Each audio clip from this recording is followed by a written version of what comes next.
Alhamdulillahi Rabbil Alamin, wassalatu wassalamu ala habibi Rabbil Alamin, Sayyidina wa maulana Muhammadin wa ala alihi wa ashabihi ajma'in. Subhanallah walhamdulillah wa la ilaha illallah wallahu akbar wa la hawla wa la quwwata illa billahil aliyyil azim. Adada kulli harfin kutiba yuktabu abadal abidin wa dahrad dahirin. Subhanaka la ilma lana illa ma 'allamtana innaka antal alimul hakim.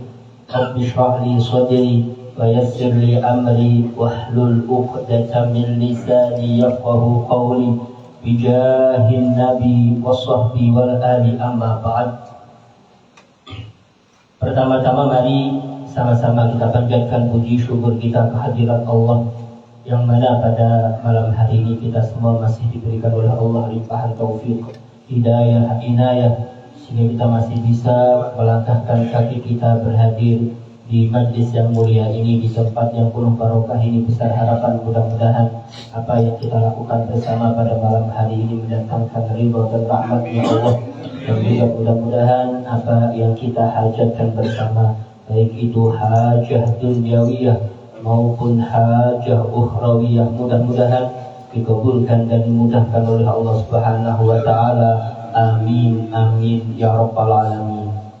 Shalawat serta salam semoga selalu tercurahkan kepada baginda Nabi besar Muhammad sallallahu alaihi wasallam beserta keluarganya, sahabatnya, pengikutnya, dan yang mengikuti jejak langkah beliau dari dulu sekarang sampai akhir zaman, yang sama-sama kita muliakan dan kita hormati dan kita cintai segenap para habaib, wabil khusus Fadilatul Habib Muhammad Bakir bin Abdul Qadir bin Agil hafizahullah wa ra'ah wa mata'ana Allahu bituli hayatihi syarifah ma'a kamalis sihha wal afiyah. Amin amin ya rabbal alamin.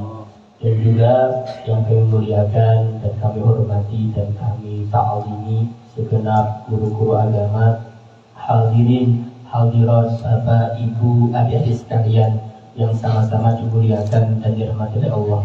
Kembali kita sambung pembacaan di dalam kitab An-Nasa'ihud Diniyah. Faqala Sayyiduna al-Imam Qutbud Da'wah wal Irsyad wa Ghawthul Ibad wal Bilad, Sayyiduna al-Habib Abdullah bin Alawi bin Muhammad al-Haddad radhiyallahu ta'ala anhu wa narḍah wa nafa'ana bihi wa bi ulumihi wa bi asrarihi wa bi karamatihi fid dharain amin. Bila an qala wa la ba'sa bil ghibtati wa hiya an tatamanna li nafsika mithla ni'mati allati taraha ala akhika min fadlillah.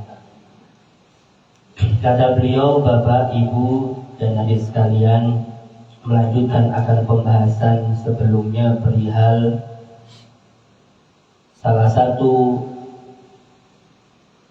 sifat yang tidak boleh, dan bahkan kemarin sempat kita juga baca perihal beberapa ayat Al-Quran dan juga hadis-hadis Nabi yang mengecam akan sifat yang buruk ini pada diri kita. Dan bahkan kemarin sempat juga dibahas bahwasanya seorang yang beriman kepada Allah tidak mungkin ada dalam dirinya itu sifat hasud kepada saudaranya.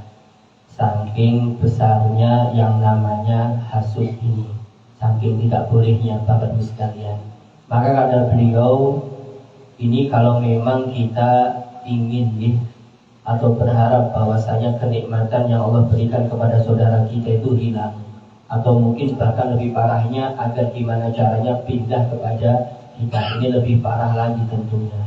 Namun kalau kita jadikan itu suatu acuan, kita juga ingin sukses seperti dia tanpa berangan-angan, bercita-cita atau berharap hilangnya nikmat tersebut daripadanya, maka tidak mengapa. Oleh karenanya beliau menjelaskan di dalam hal ini, wala ba'sa bil ghibtati, maka tidak mengapa, tidak masalah kalau itu ghibthah. Ini yang kebalikannya hasud, ini kebalikannya hasud istilahnya. Maka kata beliau, apa itu ghibthah? Ghibthah itu kata beliau, an tatamanna li nafsika, engkau berangan-angan untuk dirimu sebagaimana nikmat atau karunia yang engkau lihat daripada saudaramu, daripada karunia-karunia Allah yang Allah berikan kepada saudaramu, tanpa berharap karunia tersebut hilang daripada saudara kita. Kalau semacam itu tidak mengapa, tidak masalah. Kemudian belum melanjutkan, thumma in kana dzalika minan ni'ami ad-diniyati kal ilmi wal ibadati kana mahmudan. Maka kata beliau, apabila anugerah-anugerah yang kita lihat daripada saudara kita, yang kita pingin juga semacam itu, kita juga pingin seperti itu pula. Kalau memang nikmatnya itu nikmat secara agama, nikmat secara agama seperti ilmu, oh kok dilihat saudara saya itu ilmunya lebih banyak daripada kita, karena ngajinya lebih mempeng daripada kita. Kemudian kita pingin juga seperti saudara kita yang semacam itu nih.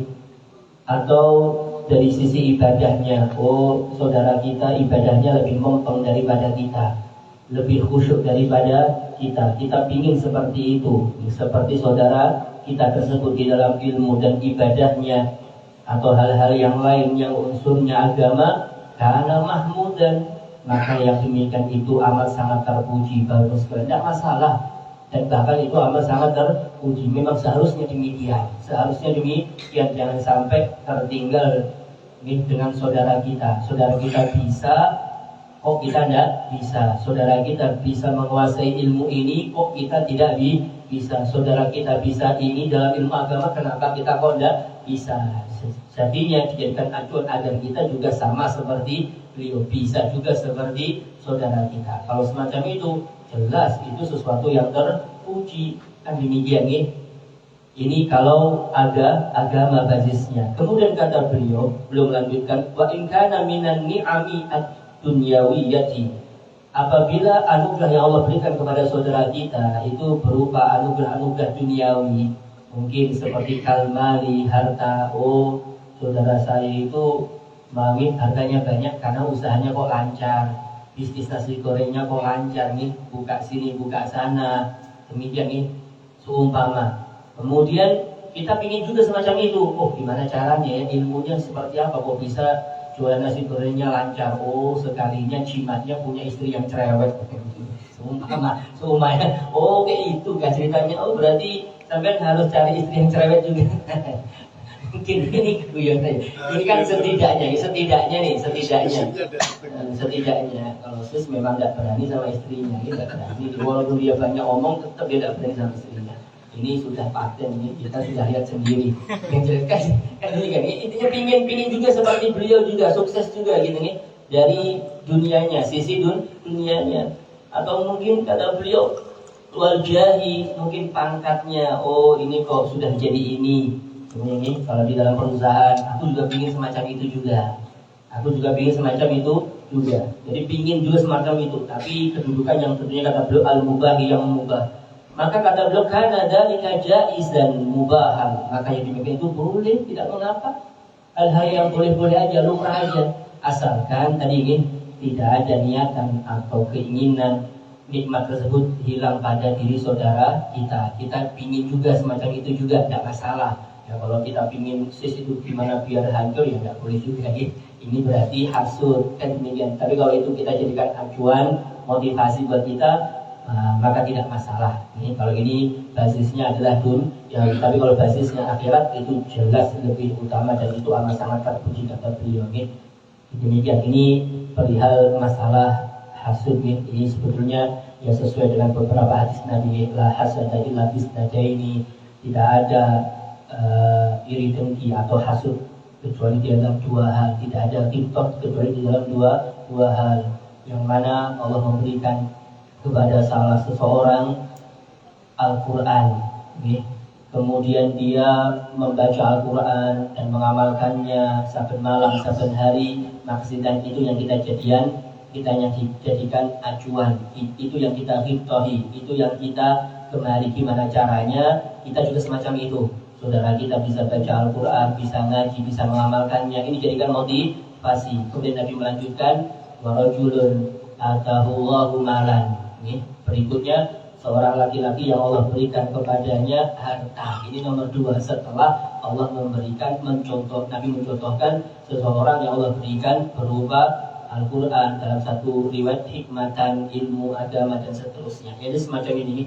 Jadi yang nomor 2, kita boleh ghibthah kepada seseorang yang Allah berikan harta yang banyak, tapi fahuwa yunfiquhu, orang tadi itu menafkahkan hartanya ana al-laili wa ana an-nahar, baru kita ghibthahi. Tapi kalau cuma orang kaya tapi pelit, ya nggak usah dighibthahi. Kan demikian. Kalau kita lihat mungkin Siswanto ini suksesnya luar biasa, kemudian dia nyumbangnya di Majelis Ahbabul Mu'tad kok luar biasa nyumbangnya, itu nih perhatiannya itu kita ghibthahi. Tapi kalau dia tidak nyumbang, ngapain dia ghibthahi? Berarti merugi, bahasa semacam itu nih, bahasanya merugi, punya segalanya tapi tidak mau nyumbang. Model semacam ini setidaknya bagus sekalian yang sama-sama dimuliakan dan oleh Allah. Kemudian saya lanjut nih. Wa amma hubbu syarri li ahadin minal muslimin wa idmarul ghishi wal adawati wal hikdi fasbuda zajiran anhu qawluhu alaihi salatu wassalam la yu'minu ahadukum hatta yuhibba li akhihi ma yuhibbu li nafsihi. Maka kata beliau, Bapak dan Ibu sekalian, adapun kalau kita ini senang keburukan terjadi pada diri salah seorang saudara kita dari kaum muslimin, atau mungkin menyembunyikan kecurangan, ingin selalu berbuat curang kepada mereka, menipu mereka, atau mungkin menyembunyikan permusuhan kepada mereka, atau mungkin benci kepada mereka, saudara kita sesama muslim, maka kata beliau, cukuplah bagimu sebagai penghalang, sebagai pengingat, sebagai ancaman bagi kita, yaitu sabda Nabi SAW. Nabi bersabda, tidak sempurna iman salah seorang daripada kalian sampai dia mencintai untuk saudaranya apa yang ia cintai untuk dirinya. Jadi kata Nabi, tidak sempurna iman seseorang sampai kalau dia tadi mencintai untuk saudaranya apa yang dia cintai untuk dirinya. Kalau dia ingin senang punya mobil, maka dia juga senang saudaranya itu punya mobil. Kalau saudaranya punya mobil, dia senang, karena itu juga hal-hal yang dia senangi oleh dirinya. Kan demikian kalau dia itu masih senang untuk dirinya harta yang banyak, maka juga sama, dia juga harus senang yang demikian itu terjadi pada saudaranya. Kalau kita tidak senang, ya berarti tidak sempurna iman kita. Kalau kita seumpama senang untuk hadir di majelis ilmu yang semacam ini, maka kita juga harus senang kalau ada saudara kita itu hadir di majelis ilmu yang semacam ini, di majelis sholawat yang semacam ini. Jangan sampai dibiarkan begitu aja. Ajak saudara kita. Kalau tidak mau, ya ajak. Kan ini fasilitasi.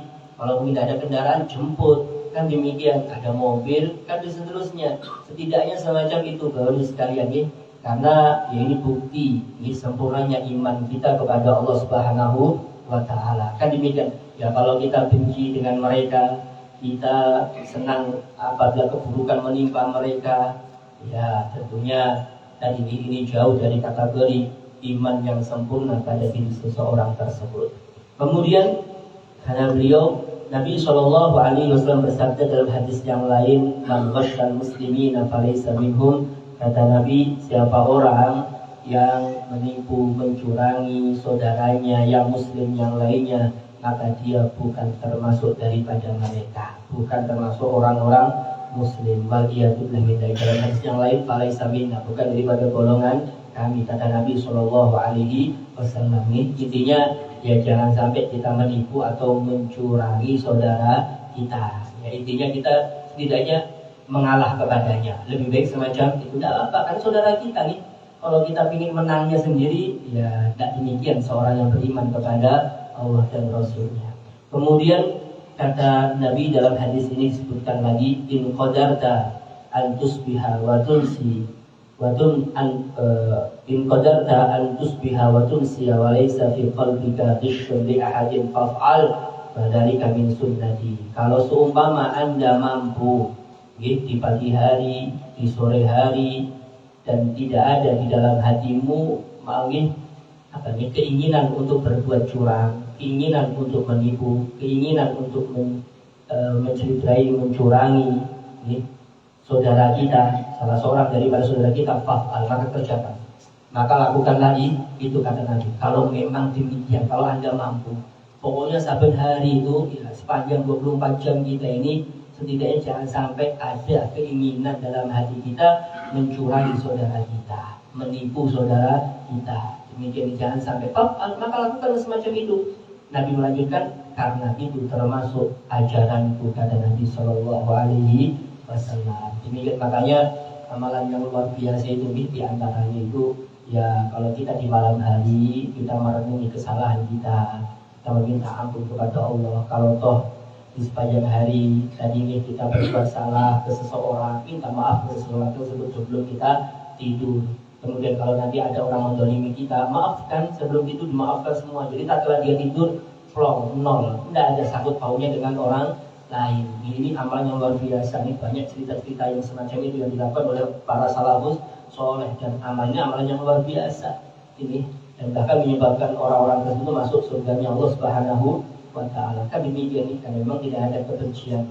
Ini tidak ada kebencian di dalam diri mereka kepada saudara-saudara sesama muslim.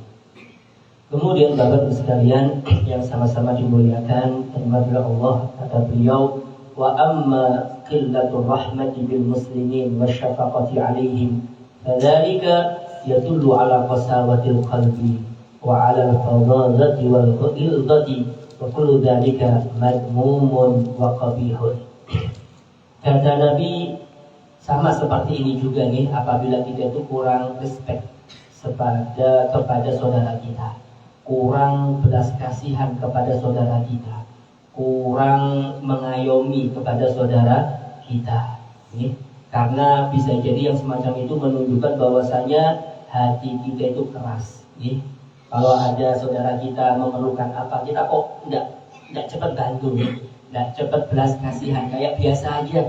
Kita melihat itu biasa saja, berarti ini ada apa-apa dalam hati kita. Ini ada apa-apa dalam hati kita. Demikian, ini menunjukkan kerasnya hatinya. Karena itu semuanya yang kurang respect tadi, kurang perhatian tadi, kurang peka tadi, kurang peka, kurang kasih sayang terhadap sesama tadi, ini adalah sesuatu yang tidak terpuji dan ini suatu yang amat sangat buruk dan jelek. Nabi bersabda, irham man fil ardi yarhamka man fis sama, irham turham, innama yarhamullahu min ibadihi ar-ruhama. Kata Nabi Shallallahu Alaihi Wasallam, kasihanilah, belas kasihilah engkau terhadap orang yang ada di bumi, maka nanti niscaya penduduk langit akan mengasihanimu. Demikian engkau akan disayangi, dirahmati oleh penduduk langit. Irham turham, kalau kamu ingin disayangi, dibelas kasih oleh Allah, ya kamu juga harus memiliki sifat kasih sayang terhadap sesama. Belas kasihannya ya setimpal. Kalau kita berbuat semacam itu, maka kita akan dibalas oleh Allah semacam itu pula. Kan demikian. Ini jelas bagus sekali dan hadisnya amat sangat masyhur sekali. Kemudian kata Nabi, tidak bakalan, tidaklah dicabut dalam diri seorang hamba sifat kasih sayang dalam hatinya, kecuali orang tadi itu orang yang celaka. Kalau orang tadi itu keras hatinya tadi, tidak peduli sana sini, biasa aja, tidak ada tergugah dalam dirinya melihat saudara kita yang memerlukan bantuan, kok biasa-biasa aja. Kalau tidak ada rasa sama sekali dalam hatinya, bisa jadi orang itu adalah orang yang celaka. Demikian. Kemudian kata beliau, wa man lam yajid fi qalbihi rahmatan wa syafaqatan 'ala jami'il muslimin, la siyama 'ala ahli al-masa'ib wal balaya wa ahli ad-dha'fi wal maskanati, fadzalika liqasawati qalbihi wa dha'fi imanihi wa bu'dihi 'an rabbih.